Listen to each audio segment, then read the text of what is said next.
From a Melbourne perspective, though, key members of their premiership a couple of years ago on the way out. We know about Christian Petrarca and Clayton Oliver. One thing we just wanted to raise, though, is Stephen May, who we know prior to the trade period, reports came out that he had been encouraged to look at his options. It's gone very, very quiet, though, as we head towards the deadline. Yeah, I think there's just no real serious suitors. I mean, the first two clubs that people thought of or looked to was the Western Bulldogs and Collingwood.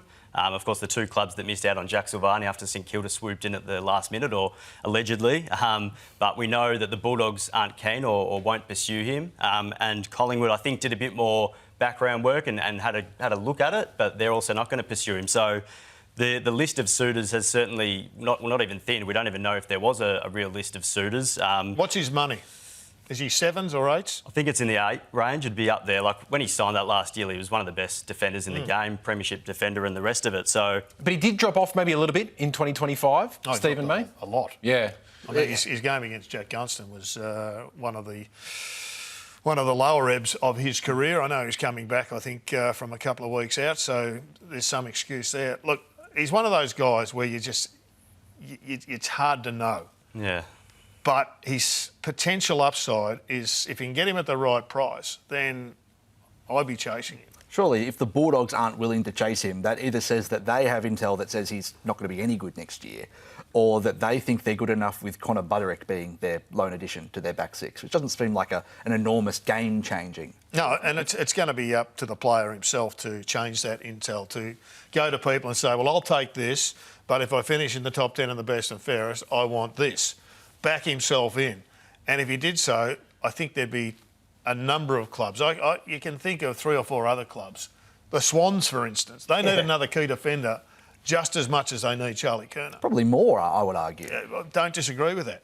Now, are they going to, sell the farm to get him? No. But if the farm's coming at 25% of retail, well, then you'd have a crack. Must be a Geelong farm. What about if the D's do hold on to Stephen May? So he's got that 1 year left on his contract, and as we mentioned, his form did drop off a little bit in 2025. What's the balance and how do they use him in 2026, considering his age, considering that output drop off in 2025? I don't think you can consider age, outside of maybe saying, well, we're going to play 18 games instead of every game. We're going to manage it to a degree. But other than that, you've got to front up. You're an AFL player. Yep. Nobody takes consideration of your age when you're out on the ground. Stephen May has to turn up fitter than he's ever turned up. And I know that's difficult, but that's what all the great players do when they get to 30 years of age. They train harder, they get better, and they commit to a level they couldn't even consider possible at 25 years of age. And if he does that, turns up fit, drops some weight, changes whatever he needs to change to give himself the best chance, then he can return and he can get another year on his contract. I mean, at the moment, he's got 1 year left. He's got to demand it of Stephen King just through action. Talk is so cheap at this time of the year. It's all about action. It's clearly a new era at Melbourne that Stephen King is going to be driving, right? Like, clearly he's come in and it's been a pretty bold approach. Like, Clayton Oliver basically been shown the door, being very much more open to Christian Petrarca trades than this time last year, Stephen May.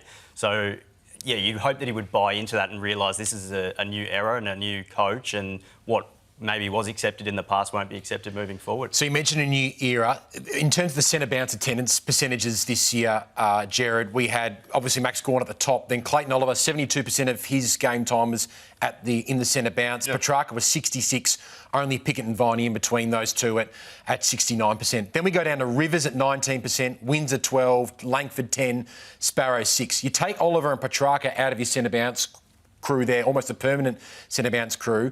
There's a lot of room there for role changes of the likes of Rivers, Windsor, Langford, Sparrow. Are those the kind of players that get that centre bounce time a bit more next year? Yeah, we saw that late in the season when they started to experiment. Rivers did quite well. Langford went in and out.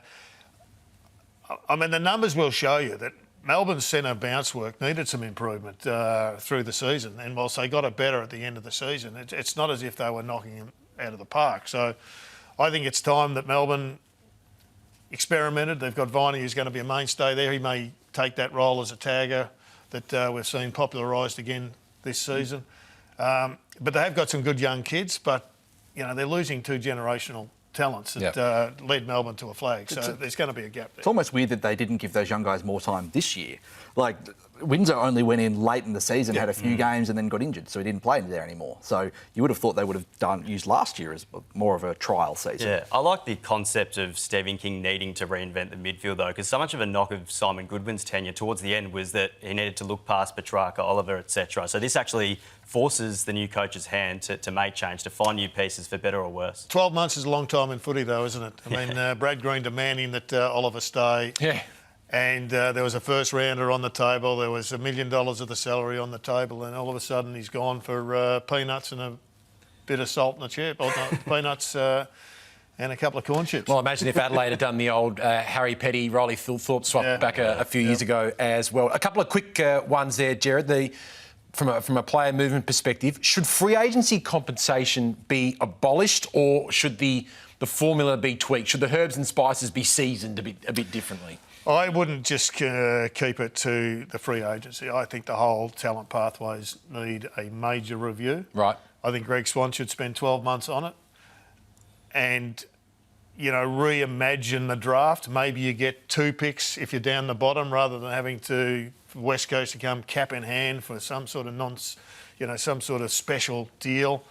2 picks for the first four or five, the bottom 4 or 5 picks. Maybe the top 4 clubs can't get free agents. I mean, there's all manner of things that need to be done.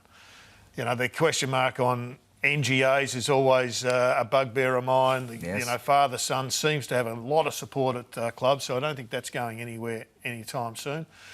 But a lot of work needs to be done on talent pathways and how clubs access talent. What about the power of clubs? Because we've seen, the power of players, because we've seen that players have got more power than ever at the moment. The 3 biggest stars of the trade period, Petrarca, Curnow, Merritt, are all under contract, and yet they're all searching for new homes.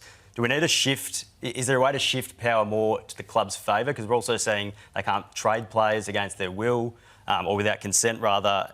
Does there need to be some sort of shift to give clubs more power? And if so, how do you think that could play out? Well, the clubs could just demand that they stay. And that's quite simple. I see this business about it's the full Americanisation of the game. Let's get excited about it. I'm not excited about it.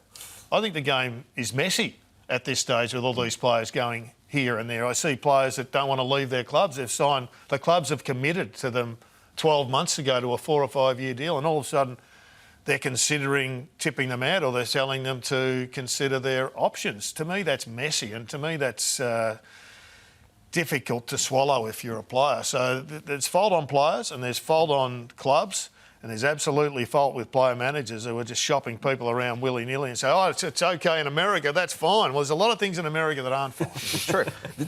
Clubs are always talking about both sides of their mouths anyway. They're always saying that, no, he's contracted, we wouldn't possibly consider dealing him, but it's a player from another club. Oh, yeah, no, he wants to get to us. Come on, let's be reasonable here. That's right. So it's all hypocritical, of course. Yeah.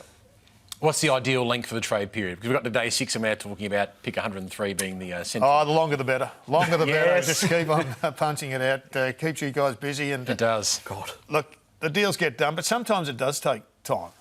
I mean, sometimes it takes players, a few days to get their head around potentially moving. Sometimes it takes clubs a little bit of time to get their head around letting a guy go and taking the poison pill.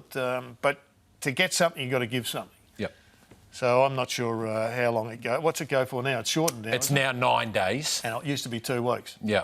And the deals still get done in the last 30 seconds in Mackie time. You have sports where you can have months of trading and then everything still gets done on the final day. That's it's right. always going to happen on the final day regardless. It doesn't matter how short or long you make it.